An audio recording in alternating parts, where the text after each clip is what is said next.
Hello everyone and welcome to Painting Crafty. If you're new here, my name is Melanie, and for my returning creative friends, I'm so glad you're taking an art break for your day today.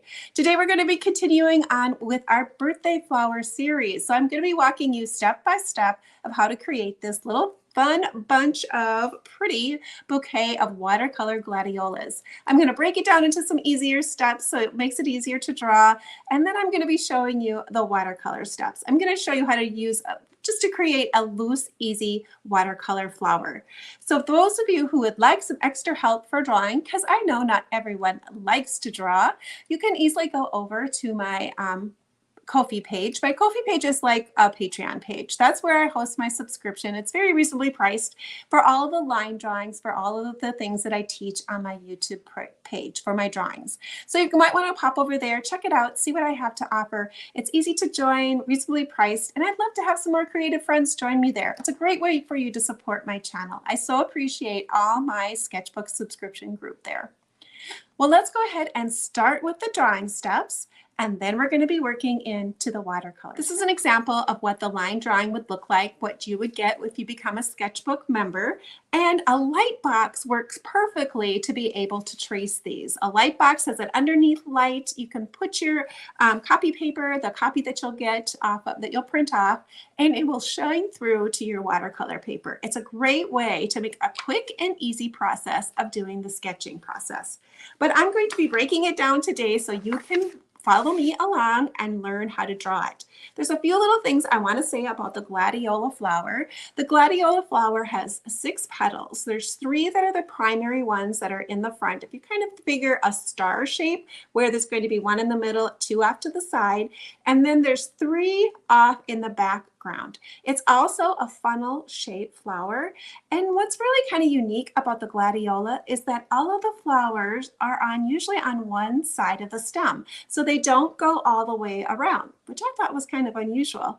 And the leaves for the gladiolas are kind of like a sword. They call it a sword shape, and there's really not a lot of leaves. There are just a few on each stem. So that's where we're going to start with the drawing of our gladiolas. So I'm going to go ahead and make this smaller, put me up there in the corner, and let's take a look of where you might want to start with doing your gladiolas. So what I'm going to do here, I'm going to leave this one here so you can kind of see it, is I'm going to go ahead and just draw a gentle line, maybe just a slight bow in it. Gladiola flowers are fairly straight. They start small at the top with unopened buds and then move down the stem, getting larger as they go down. The grouping gets a little tighter, your flowers are more full, and then these ones are buds that are coming up, and at the very top, they're just green buds and they're all the way closed. And as they come down, they might open up a little bit, and then they're going to have a little bit of ruffly bits at the bottom. So the way I like to set out an idea of how to draw the flowers as I start with my circles or my ovals to figure out the direction of how I'm going to be drawing them. So let's switch out. I'm going to use a different one here. I have a couple of them sitting here. I've been using them and tracing them. That was the one I'm going to use to be able to send to my subscription people. So this one here, I would make a circle like here. If I figure my circles here, I've got circles. These are going to be my full ones. I have 4 full ones, and then I'm going to be starting in with my little ruffly bits. So this is how I'm going to lay this out too. So I'm going to make this one straight on. I'm going to make this one kind of my largest one where I'm going to probably see all of my petals, all 6 of them. Then I'm going to come off to the side here, and this one I'm going to have a little bit more sideways. So I'm going to be creating more of an oval shape. And then my next one, I'm going to be tucking it behind this one. So I'm going to have a circle shape, but it's going to be behind this little oval. Now I'm going to stack my next one up, and perhaps this is going to be more of an oval shape as well. And I can either make it similar in size or I can start getting smaller. Now this is when I'm going to be coming up and making some more open shapes, or more like a funnel shape. Yeah, that's what I want to say. Oh, my internet's kind of going in and out. I'm having storms today, so hopefully my internet will stay in there. You might see some stopping and starting, but we're just going to keep on going with it and see how it plays out today. I'm going to create a cone shape like this, so it's partially open. I'm going to be creating a sideways bend here. This is going to be the green part. And at the top here, this is where my ruffle is going to be. So I'm going to be doing like little ziggy-zaggy lines. This is going to be partially open. The bud is a little tighter, so we're just going to see the tighter ruffly bits at the top. Now I'm going to come up and do another one of those here. So maybe this is a little bit behind this one. I could do another little bit of riffly bits here. So there are my partial ones. This could be all green. Perhaps maybe there's just a little bit of green. And this will be kind of split open so you can see some of that petal underneath there. And now I'm going to be moving up off of my stem. These are going to be kind of almost like a leaf shape where it's got a point here and a point here of attaching onto my stem. And this could be just have a little piece of my colorful part of my flower showing through there. It's not all the way open. We wouldn't be seeing any ruffly bits. It's still tightly wound inside of there. So all I'm going to see is just a tiny bit of the bud of the flower. And I can come up on here and do the same thing. Put a little bit of the tight, maybe just a little color. And then I'm coming up, and now these ones are all going to be green, and I wouldn't see any of my flower. And it's going to end in one of those little tips. So that's going to be the tip of my flower, and that would be green. Now let's go ahead and work a little bit on the petals. So this one's facing towards me, so I'm going to go ahead and do my 3 petals first that are in the middle. They're going to be narrower in and then get a little wider. So if this is narrow, I'm going to be going wide. When I get out to my edge, I can do a little bit of a curve. So there's one of my petals. Then I'm going to be coming out again, curl it around, and touch. We've done some other flowers very similar to this shape, and the Gladiolus is kind of very similar. It does come in a whole bunch of colors, so take a look, Google them, see all the colors. They're a very colorful flower. I did mine in a coral, but they really do come in a lot of beautiful colors. So take a look, make yours any color that you would like. So I have my 3 petals here. Now these are going to be the back ones. So I'm just going to do a wiggly bit here, and a wiggly bit here. Now I have my flower. I can always erase what I didn't want inside of there if I want to open it up just a tiny bit so I can take a look at what I've got going on. I'm going to be using some ink in the end, using my micron pen to do a little bit of doodling and adding more texture in that. These also have these little stamens that are in the middle, so they're going to come up. From the pictures I saw, they're usually a darker stamen at the top. But again, these are just fun loose flowers. You can make them any color you would like. There's actually some that are variegated. So like maybe they're more white towards here and then they move out to more of a colorful flower. So this is one that's straight on. Let's work a little bit on one that's sideways. So if I have my center, if I kind of know what's going to be here, I'm going to make my flower come out and I'm going to work with the side of my oval so I know where my shape is going to be. There we have it sideways. So I'm going to come down and do my second one, coming in, and then this would be my third one right here and coming around. Now we would add those ones that are behind. So this is one here, and one here. And then we open that up, and then these would get the little stamens coming up here. And then you just continue on with the same process. So I can start here, make my little wiggly bits. This is going to be really a loose flower representation, nothing really exact. This is just whimsical, loose style. And come around. This is my favorite way to do flowers. I like to do them very loosely and not be exact. And then you can erase that too. And then maybe this is a half one.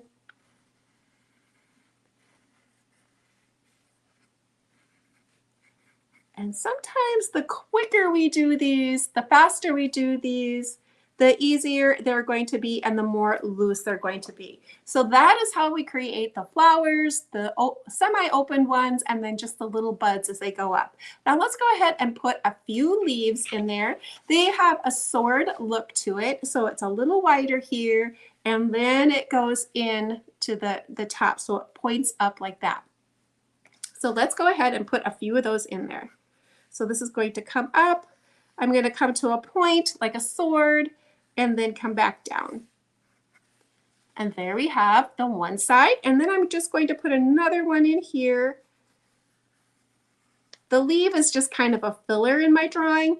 It's not the main point of interest in my drawing, but it's still going to look great just to throw a few of them in there. Now I do have happy birthday written up here. This is just a very stylized writing. I always think of writing like this as being more of a drawing skill. The more you practice it, the better you're going to get. And I really don't consider myself great at doing it at all, but I like to practice it. I still like to do it. And this has kind of a script quality to it. So anytime you go down, you widen your lines, and that's going to give it more of that script look. So I'm just going to pop something in here. Birthday is going to be the longest, so you can just put a little line like this, just give your eye something to go by. And then another little one here to do the happy. And now you have an area where you can build it. So I'm going to start with birthday since it's the longest one. And I'm going to give my line a curve this way first. And since I'm doing this kind of a flourishing, like a flourish on it, I want to give this a hook out and then come back and around. So we're going to start up here, do a little hook, come out with my B, come back, and come around. There's the bee. Like I said, it doesn't have to be perfect. It's just more fun. Now for my eye, I'm going to start up a little bit high, come up first, and then I'm going to hook down low. So it's got a high reach coming down low, and then I'm going to curve up to do my R. It's going to wrap around and down. There we go. Now my T, I'm going to leave it separated. I'm just going to hook down, come up with a T. It's got a little bit of a separation there. And then I'm going to wrap it up for my H. So I'm going to come up, slant it back like I did for my B. And then I'm going to create my H. I'm going to hump it up, and then I'm going to give it a little bit of an extra space here. Use up what space you might have. So fill your space. It looks great to be able to nestle in your letters. So yours is going to look different than mine. And then I'm going to do a D. So I'm going to start here, curve it around, and then I'm going to come up and then back. And I'm going to do my A, but I'm not going to connect them right away, or you don't even have to connect them. But if you wanted to connect them, you could come up. I'd have to back away a little ways. That one got a little too long. Curve it up, connect my A, do my Y, and I'm going to end with a simple little hook because I want it to still kind of mirror that side that I did on the other side. Now let's go ahead and cross our T, give it a little bit of a flourish, do my dot there, birthday. So this one got to be a lot bigger, but that's okay. They all look different. Now let's go ahead and do happy. So happy is just 1, 2, 3, 4, 5 letters. So I know I'm going to be wanting to keep it in about that range. So I'm going to start out with my hook like I did here. Happy, up we go, down. I'm going to curve it in, around. Do my P's where I'm going to hook it around, come back down, give it a little bit of a hook that way, then do my loop up, come up. I'm going to switch it. So this time around, I'm going to come back down. So you see how I did that? This one I came this direction. This one I'm going to come this way. It's still the same letter, but just approaching it slightly different. Curving it around, do my Y, however I did this Y, coming around and then doing a little bit of loop to match it and fill up my space. So you can see how they all turn out differently. This one's a lot bigger. Of course, my paper is bigger too. This one's a smaller paper. Oh, I was going to tell you how big. I think I did this one 4 3/4 and 6 by 3/4 because what I was doing is I mounted it on a card. And I believe this is a 5 by 7 card. So I need to cut my paper slightly smaller. So that's why I went with the 4 3/4 paper. So that's the drawing steps to create it if you would like to try. And then also just remember, you can always go over to my Ko-fi page. I'll have the link inside of a clickable link inside of my description box. You can easily find my subscription there. Well, let's go on to the painting step next. So I'm going to make my spot bigger and we'll continue on. Today I'm going to be using my Rubens set of watercolors, but use what you have, whatever you might have. And I'm going to be making a peach colored flower again. And I'm going to be using this bright orange as my base. And the color of that is called Indian Yellow. Indian Yellow is orange, and it's a beautiful shade of orange. I'm going to be taking a little bit of it out here and having it sit right here. I do have a little bit of white gouache, and I may throw a tiny bit of that in there as well. I'm going to be mixing it to tea consistency right away. You want to always start with your lightest, brightest colors and then work your way dark. I also have a piece of paper towel in my hand. I keep that in my hand so I can always dab my brush on it, see where my color is, make sure my brush isn't too loaded with color right away. I'm going to go ahead and start with a little bit of these areas up here where they're just the tiniest, and that's way too much color. I need to go ahead and take that out. There we go. Add that in there. With watercolor, you always start lightest, brightest first, and then you work your way dark. With watercolor, you're basically painting the shadows is what you're painting. So these would be your highlights because these are your brightest, lightest colors. And then we'll be adding some of our dark areas in. Now this is just a wet paint on a dry paper, and that's how I'm going to be doing the majority of these flowers. I want to be able to control the color just a little bit. And mostly for these flowers, I'm going to be coloring in all of it one solid color and not leaving a lot of white of the white of the paper.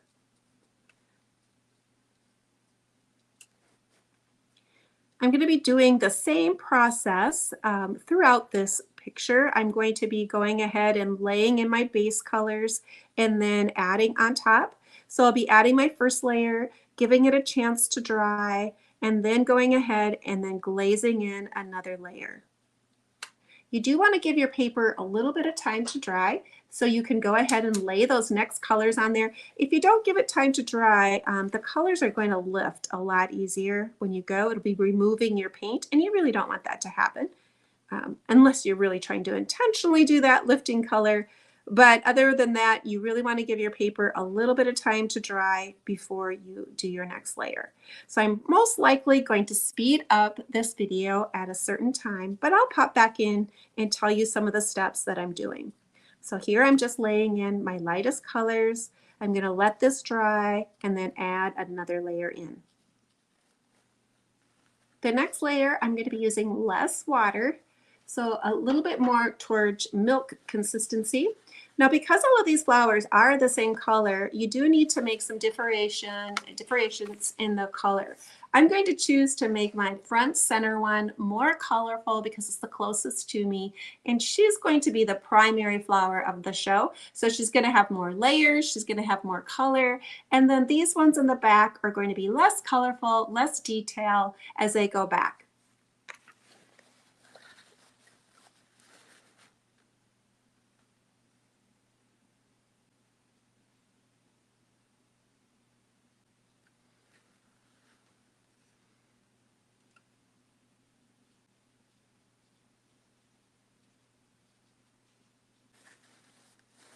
For the second layer on these ones that are behind here, I'm going to be glazing it down even farther as far as maybe more like a tea consistency here. I want to really control the color. So I'm going to be using a light color and then glazing that on there.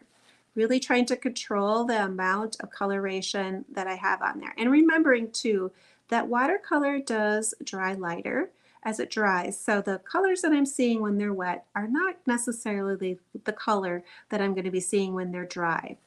I'm trying to create where the sense of depth in these flowers by having the darkest colors towards my center and then moving out towards the sides. By doing this, this also helps create a little bit of a shape to my flowers, giving a little bit dimension. If you can, you might want to try doing the colors on top of the ones that are the first three on top, make those slightly more colorful, and maybe perhaps make the back ones a little less colorful.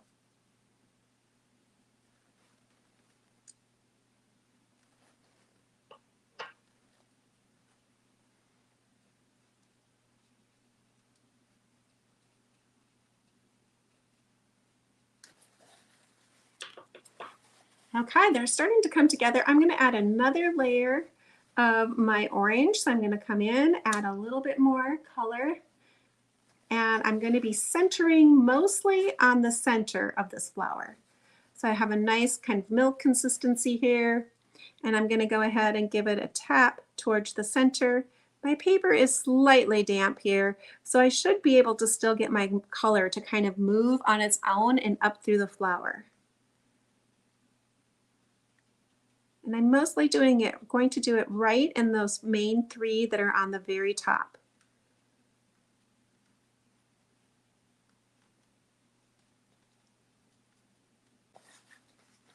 Okay, that's looking really good. Kind of just push and pull your color as you go throughout. If you need to add a little bit of water to lift a little bit or to push your color around so you don't have as hard of edges, you can just take clean water on your brush and then push and pull that color around, and then that will soften your edges so they're not so hard.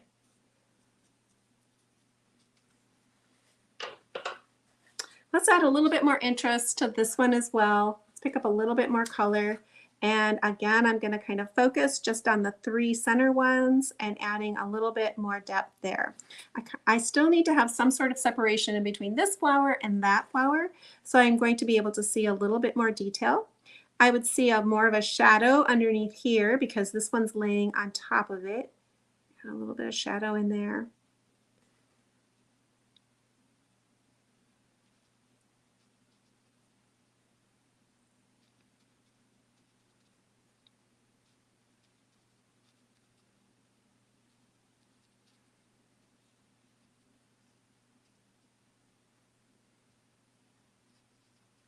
Okay, I think I'm going to stop right there. Now, if you feel like you want to add a little bit of white, you could always use a tiny bit of gouache to go ahead and lighten some up and add more of a pastel feeling to it. If you wanted to add that, that would look great too. I'm going to give this a chance to dry, and then I'm going to be adding on my greens. But I'm going to give this a chance to dry. I'm actually going to use my dryer and dry it. Since I'm going to be adding that green, I really did want to give my paper a chance to dry a little bit. I have some greens that are already on my palette, so I'm just going to be re-wetting those. But again, I'm going to start with a light, bright color and then work my way dark.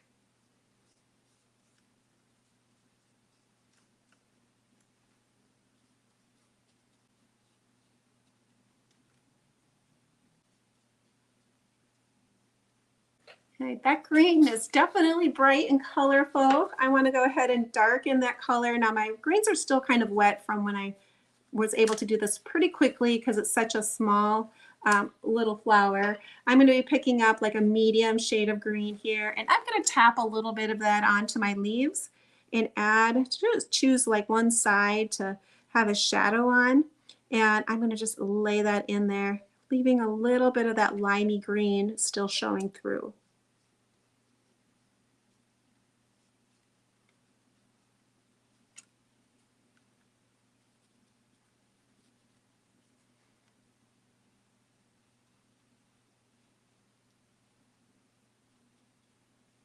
I'm going to go down another shade of green in my pan, and I'm going to be tapping in that next layer, and while it's still wet, so it will kind of blend on its own and do a little bit of watercolor magic, as I like to say.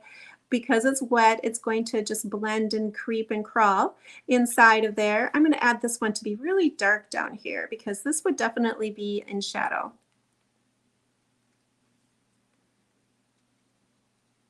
I'm just tapping with the end of my brush, these little bits of paint, and that will work its way through my picture of where the colors are really wet. I'm tapping it mostly down at the base of the greens, so that's going to be the darkest area, and then it will just naturally travel up that flower, or the bud, I guess is what I'm painting.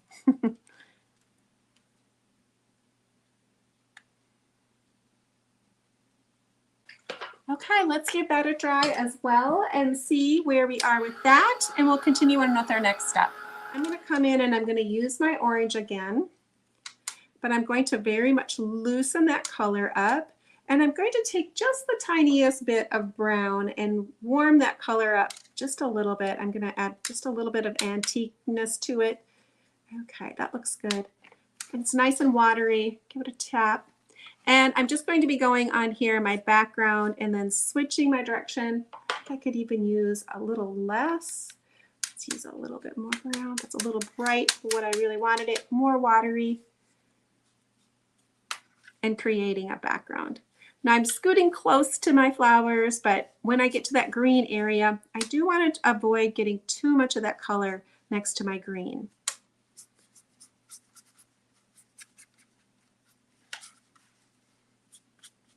With watercolor, it's not a permanent paint. It would need to be sealed at the end to be more permanent. You can do that by putting an acrylic sealer on the top, or you can actually come in and wax your piece as well and create a permanentness to that when you do that. Okay, so while this is still wet, I'm going to go ahead and take my metallic watercolors. These are that set that I bought from Michaels. I've had it for a really long time. The Master's Touch. At the time I bought it, it was $16.99, so it wasn't that expensive. But metallic watercolor is a super fun thing to have in your collection of watercolors. Oh, I went ahead and I dumped that right in my lap. You can tell which colors are my favorite. They have the biggest holes in them, so I usually tend to use this one and the gold one the most. I'm going to make a nice juicy puddle in here. Watercolor doesn't shine as brightly when it's wet, but it does shine a lot more when it's dry. So I have it nice and juicy on my brush, and then I'm going to come in, and my background is still a little wet, which is good. It'll going to give a softer dot pattern. If you want your patterns to be like more solidy dots, then you need to do that when your background is more dry. But I want a little bit of both, so I may end up doing it a couple times. Ones that are smooth, that flatten out a little bit more. This one got a little too flat. I'll show you up close. Can you see how my colors are really flattening out? This side, they're staying more dots because it was dry. This side, they're actually kind of melting out too much. I want a kind of a little bit more in between. I want a little bit more in between. I want them to be not as strong as here, but I do want them more than here. So I'm going to go ahead and just tap in a little bit of clear water on this side to help soften some of my dots. And then I'm going to dry this side just a tiny bit so I have a better chance of getting a more solid dot on this side. Now my metallic dried really pretty. I don't know if it shows up on the camera very well, but it's got a gorgeous little shine to it. I'm going to go ahead and do a little bit of pen work on here. I'm going to be using a 01, and I'm going to be using some loose pen work on this. Now this is at the same time, if you need to go over your lettering and add back in some of the strokes, perhaps some of the metallic got on top, and if that bothers you, you can go back in and cover that up. I'm going to leave mine. I'm going to come in and do some sketching now. This is where I'm going to be doing a loose sketch with my pen work. So I'm not following my shapes exact, and I'm creating a hand sketch look by doing more movements that are loose, trying to hold my pen loosely and creating more of a hand-drawn look. So you can see how I'm not necessarily following my lines or what I painted exact, and creating even a little bit more line work in there. That's something that I didn't even draw, but you can add your own little bit of extra to it and really loosen this up. So taking it from being a very kind of a tight pencil drawing to more of a loose quality. This is some of that ruffly bits where the flower is curving around on itself. It's one of my favorite flowers. They were actually, I had them in my wedding bouquet when I got married. It was an unusual flower, I guess, to have in your bouquet. A lot of people equate gladiolus for funerals, but I actually had them in my wedding bouquet because I loved them. I thought they were so delicate. The little ruffly bits, the cone shapes, I just love them, and so I had them in there. But it was kind of funny. My grandmother did say that, oh, that's the flowers for funerals. My grandmother, she didn't have a problem saying what was on her mind. Some might have said she didn't have a very good edit button, but let me know in the comments if you had a grandma who had no problem at all saying what she thought. Maybe that just comes with age, right? Oh, I loved her. She was my favorite grandmother. My Grandma June. She was my favorite. If we're supposed to have favorites, I don't know. It might be just because I spent the most time with her as a child, and that's why she became my favorite. Plus, we could never come too often, never stay too long. She always wanted us to come and always wanted us to visit. It was always a trip to Grandma's house anytime I came home, even after I was an adult, moved away from home. I always made time to spend it with my grandparents. Now I have kind of the basic one. Let's add a little bit more sketching here towards the middle. I'm going to be adding some just hatch marks just to give it an idea of that there might be a little bit of pattern inside of my flowers here. By making them this color, sometimes they remind me of a tiger lily. So maybe if you made them a different color, they wouldn't be that way, but it reminds me of a little bit of a tiger lily in a way. But lilies would have bigger pointed flowers, where the gladiolus have more of a roughly bit more of a squattier flower. So there is a difference there. Okay, I think I'm going to call it done. I did write Gladiolus down here at the bottom since it's the August birthday flower, but wouldn't this make a delightful card if you have someone or if you have a birthday, you could make one and display it. I did put it on a black card here, and I thought that looked great to have it on a black card because of the black writing and the black accents. It's a great card. I think I love it. They always turn out differently. So but they're so fun to create, and it's a quick, simple card to create, and practice it in your sketchbooks too. Do a few of them, practice it up. And for my sketchbook members, I'll be including this design, as another tracer inside of your subscription page. So look forward to getting that one inside of your subscription Well, let's go ahead and find where I can do this.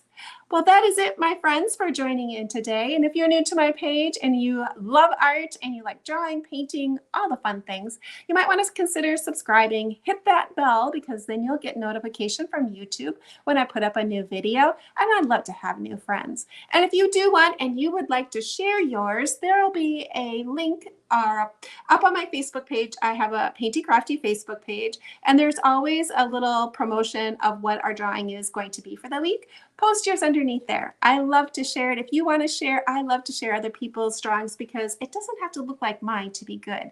There's many ways to do art, and we all have different ideas, and I believe that you encourage other people to try. So yes, please share your artwork. I love to share it. Well, that is it for today, and hopefully you'll come back and see me again, and next time you'll create along with me.